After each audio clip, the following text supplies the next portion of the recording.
Thank you guys for tuning in to Not Very Radio. My name is Kyle, and today we are covering my top 10 albums of 2025. Starting off with number 10, that is Revenge Seekers by Jane Remover. This is a fantastic, dancey, experimental, weird.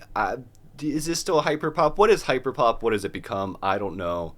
But this is one of the most creative, wild, loud, inventive albums that I've probably heard in a long time. I think it's an album that deserves your attention. I think it's, like I said, completely blaring, but surprisingly clear if you really take the time to sit there and kind of listen to what exactly it's doing and all the different sounds. It's just that there's so much going on.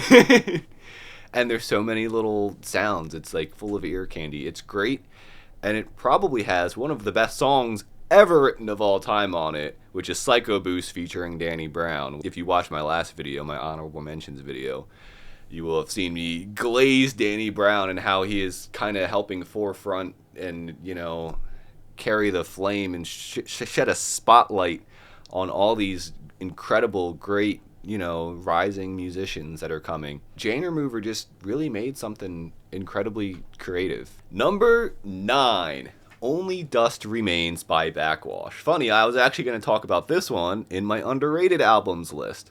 And then I realized I wanted it on my top 10 list, and here it is. In terms of experimental hip-hop, look no further. If you want your JPEG Mafias and Danny Browns and Scaring the Hoes, there's nothing scarier out there right now than Backwash, which I will say, this album's probably one of her least scary, at least in a good while. She brings her typical, very real, dark, depressing angst as she grapples with her self-worth and religion and all those things, but in the previous albums it felt just dark and doom and no hope, whereas this album, I think she really brought the hope back. I feel like there's hope. It feels like she's trying to grapple with these things and work through them and make her way out of it, versus I feel like in some of her previous work, it's just hitting you and you're just sitting there getting the crap beat out of you. This one, it feels like there is some form of trying to deal with it, process it, and it's an incredibly beautiful album. Number 8, Balloonerism by Mac Miller. Now let me tell you guys something. I never really listened to Mac Miller before. I think I listened to Circles once, and I was like, I liked it. I should listen to this more, and just kind of never got around to really giving it another listen that it probably deserves.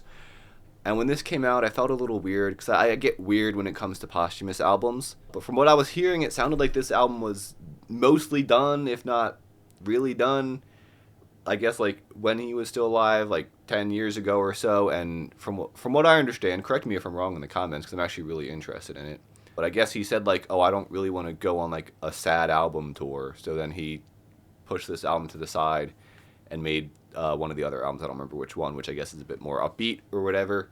I just gotta say, the production on this is fantastic. I heard this and I'm like, this wasn't done. How done was this 10 years ago? Because this sounds amazing.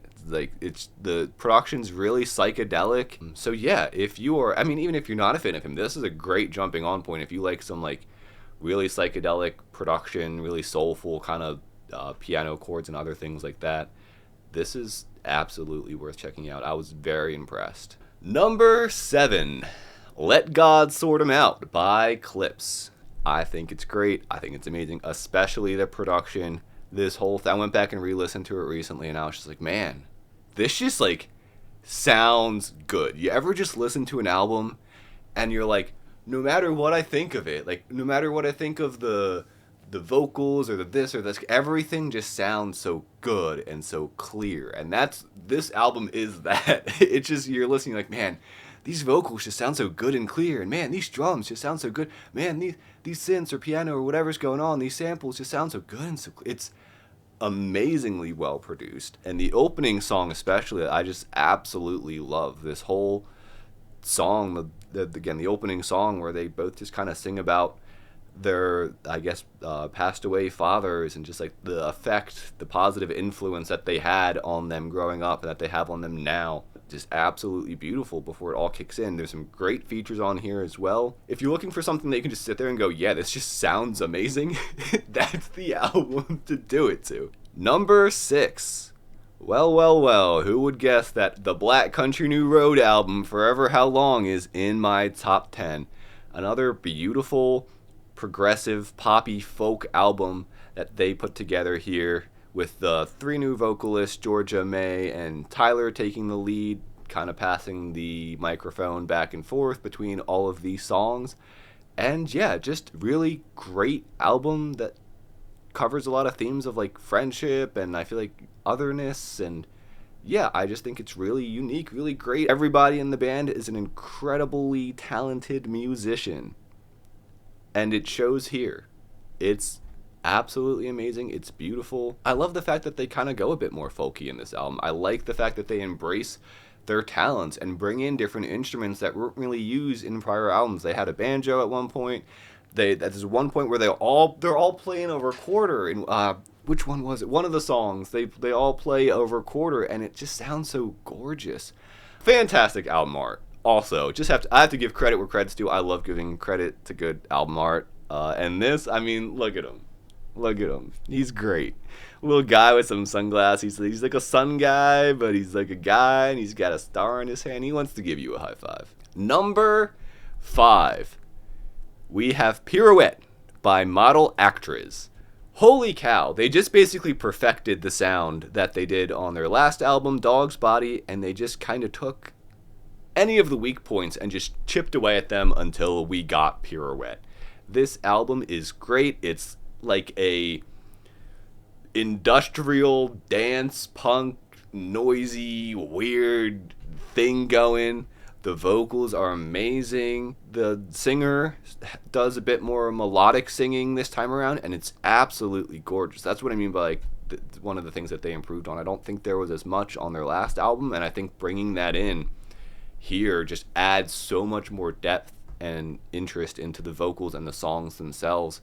I absolutely loved and adored this album, and I loved how much just like you felt like you got a lot of personal connection with the lead singer as well. Number 4, From the Pyre, The Last Dinner Party. I think this is better than their debut. I know some people don't agree with me. I do think maybe the production isn't as vibrant, but I kind of like it a bit more pulled back, a bit more drier, less reverby. I still think the production's great on this album. I just don't think it's as, again, reverby, cathedral-like. And I loved just the more creative song structures that they brought in to so many of these songs. I think that's really what kind of did it for me, is just a lot of the song structures are a lot more different. I like how they kind of build off of stuff. They'll do different harmonies with their vocals. I think this was incredible. If you are into any kind of rock, chamber pop, that kind of music, glam rock, I guess, if you were into any of that and you have not heard this band at all, you were missing out. That's it, I think. Number 3, McKinley Dixon, Magic Alive. Ooh, this is my rap record of the year. I think this is fantastic. The beats, the flows, everything is just so great. Sugar Water. I hyped up Psycho Boost for Jane Remover. I have to hype up Sugar Water on this album, because that is also one of the best songs I've ever heard, man. That song is great. And to follow it up with Crooked Stick, man, it's the live drums. I don't know if I'm sure most of the instrumentation from what it sounds like sounds live, and it just gives it so much more like vibrance to it and interest, and you really feel like you can feel it more, like you're there with them and you're feeling so excited because it sounds so good. Number 2, Lux by Rosalia. This is a magical experience, with the only downside being that I still have to go through. I've read some of the lyrics. I haven't gone through and got all the translations. I still need to do that. Sorry, don't kill me. When I first listened, I couldn't find them because I listened the morning at like 6 a.m. when this came out. Even still, it's incredibly moving. It's incredibly beautiful. I think she brings in so much creativity. I love the way she mixes and just like produces so much. Well, I don't know if she's herself. I don't know who. Nonetheless, I love the way it's produced and how in some of these songs, like Reliquia, I'm not. But that end part where you hear them turn the pages and then like it gets to this weird like electronic thing, but the symphony still. I think it kind of combines this like live feeling with this high, like live production, live sound, live instrumentation with this like really high quality production. I feel like it kind of mixes those two really well together, and also just covers so many like musical bases, and it's just again absolutely beautiful. Each time I listen, I kind of expect myself to like it a little less, and I don't. You know, I'm like, do I really like it that much? I think I'll listen this time and I won't be as impressed. And I go back in and I'm just as impressed. Number one, and you might already know this if you watch any of my reaction videos, my number one album of the year is Pain to Power by Maruja. This album blew me away.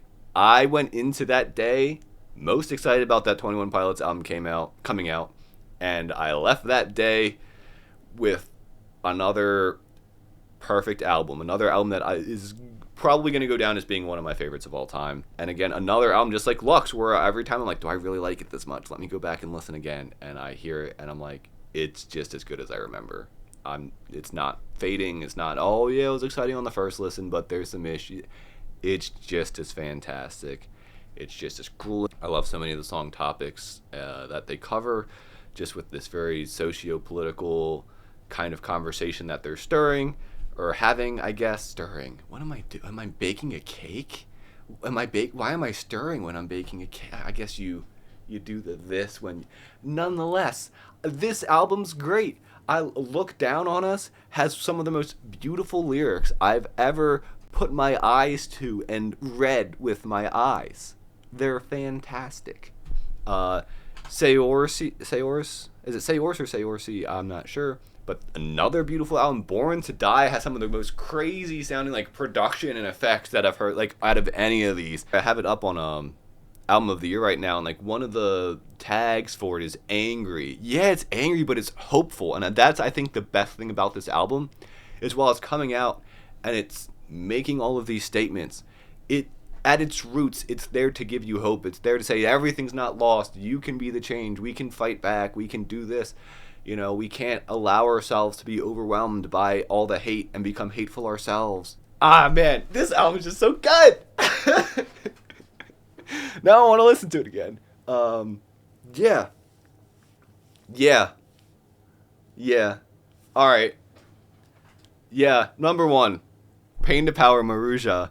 Absolutely love this. I didn't even say what genre it is. It's like a post-rock, punk, kinda somewhat raps, I guess, but it's not rap at all. It's like a noisy post-rock punk thing. Yeah, it's awesome. It's so good. Those are my top 10 of the albums of the year.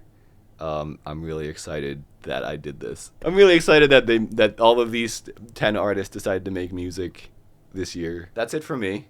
Let me know what your guys' favorite albums of the year were. Were they on my top 10 list, or was it nowhere near? Hopefully it's on one of the videos I made.